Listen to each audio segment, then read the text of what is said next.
بسم الله الرحمن الرحيم.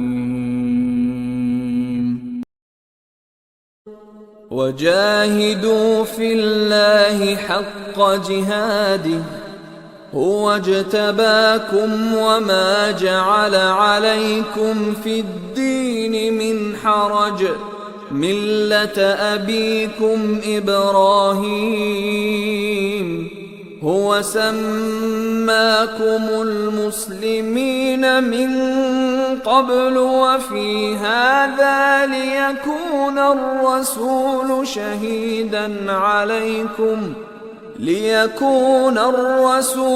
شهيدا عليكم وتكونوا شهداء على الناس